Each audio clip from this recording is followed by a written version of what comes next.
a stunning political earthquake that has fractured the very foundation of Western unity. The leaders of France and Italy today announced they are formally opting out of the European Union's strategy of open-ended military and financial escalation in the Ukraine's war. French President Emmanuel Macron and Italian Prime Minister Giorgia Meloni issued a joint declaration from Rome, a document now being called the Rome Accord, calling for an immediate ceasefire and the start of direct negotiations with Moscow without preconditions. This dramatic pivot away from the hardline consensus in Brussels and Washington effectively creates a powerful new bloc within the European Union, one that prioritized national economic survival and strategic de-escalation over the goal of achieving a total military victory against Russia. The move was met with elation by segment of their own populations, but with outright fury and accusations of betrayal from leaders in Eastern Europe and within the central EU institutions. The joint statement was a carefully crafted but unambiguous rejection of the current path. It argued that the policy of escalating sanctions and massive arms shipment has failed to achieve its objective and has instead brought the European continent to the brink of economic collapse and a wider, more dangerous war. Our primary duty is to our own citizens, to the French and Italian people who are suffering under the weight of an economic crisis not of their making. The declaration began. It directly referenced the disastrous consequence of the latest EU sanctions package, noting the unbearable energy costs crippling our industries and the specter of food shortage and social unrest. The leaders declared that they could no longer, in good conscience, ask their people to make such profound sacrifices for a strategy that has produced only escalating conflict and economic ruin. The military dimension of their decision was equally stark, directly referencing the recent failure of the Patriot missile systems in Ukraine. The statement argued that the event was a brutal awakening that demonstrated the limits of technology in the face of a determined and adaptable adversary. We cannot continue to send billions of euros worth of our most advanced military hardware into a conflict where it can be overwhelmed and destroyed, depleting our own arsenals and creating a false sense of security. The document stated, President Macron and Prime Minister Meloni asserted that the current military strategy has become a dangerous feedback loop, where each new delivery of Western weapon is met with a more devastating Russian response, dragging the continent closer to a direct confrontation that no one can win. Their proposal is to immediately suspend the transfer of offensive long-range weapon systems and instead pivot all diplomatic energy towards establishing a framework for peace talk. For President Macron, this move is the culmination of his long-held ambition for European strategic autonomy. He has for years argued that Europe must be able to define and pursue its own security interests, independent of the priorities set in Washington. In a press conference following the announcement, Macron framed the decision as an act of mature leadership, not of weakness. He argued that true European strength lies not in blindly following the lead of others, but in having the courage to forge its own path. He spoke of the need to build a new, stable European security architecture that must, however uncomfortably, eventually include a stable and predictable relationship with Russia. He positioned himself as a voice of reason against what he implicitly described as the ideological zeal of other leaders who were willing to risk continental devastation for abstract principles. He is gambling his political legacy on the idea that he can be the leader who pulls Europe back from the abyss. For Prime Minister Meloni, the motivations were more grounded in domestic and economic reality.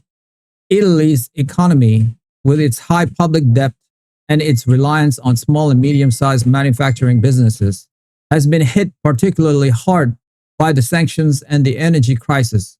In her own address to the Italian people, Meloni spoke in direct, pragmatic terms.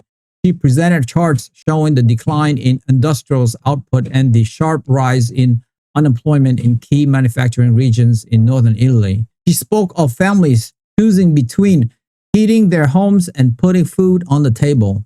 I was elected to defend the interests of Italy, she declared, and I will not preside over the deindustrialization of our nation. We have shown our solidarity. We have done our part. Now we must put the security and prosperity of Italians first.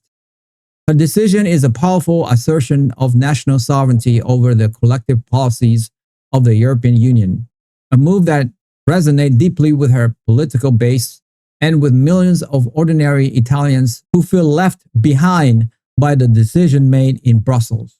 The reaction from the European Union's central leadership was one of shock and condemnation. The president of the European Commission issued a blistering statement accusing Paris and Rome of shattering European solidarity at a critical moment.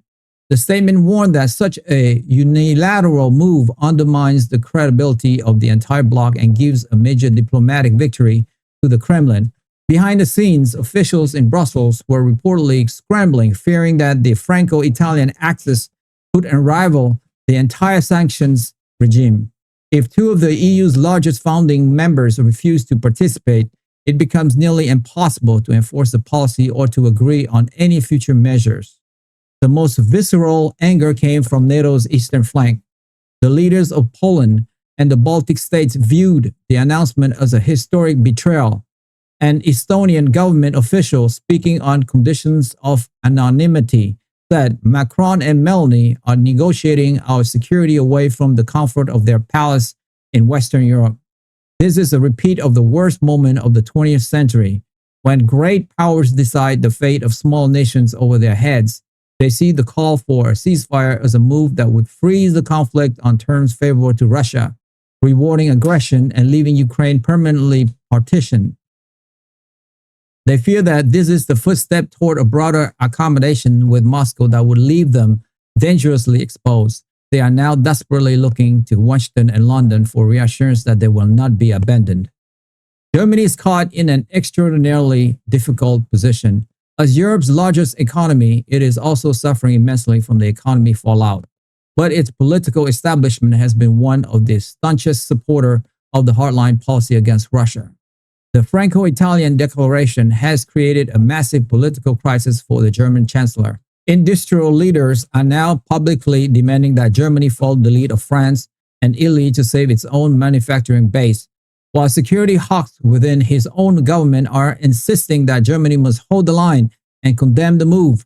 The chancellor is trapped between economic reality and political commitment, and his indecision is paralyzing the European Union's ability to formulate a coherent response. The split between Paris, Rome, and Berlin effectively means that the engine of European integration has stalled and broken apart. The response from the Trump administration in the United States could not have been more different. President Donald Trump hailed the decision as a vindication of his entire foreign policy philosophy. In a statement from the White House, he praised Macron and Meloni as smart and courageous leaders who understand that their first job is to take care of their own countries. He continued, "For years, I have been telling them that they can't rely on America to pay for their security forever while they let other countries take advantage of them. They are finally waking up. This is a great day for Europe and a great day for America. We want to see peace, and we don't want to be paying for a forever war that has nothing to do with us." Secretary of State Marco Rubio reinforced this message in a more diplomatic but equally significant press briefing. The United States respects the sovereign decision of our democratic allies, Rubio stated. The conversation that is now taking place in Europe about the strategic direction of the conflict is necessary and long overdue.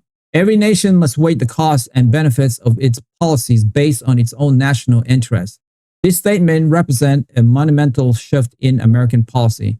Instead of enforcing transatlantic unity, the State Department is now openly acknowledging and even validating deep division within the Western alliance.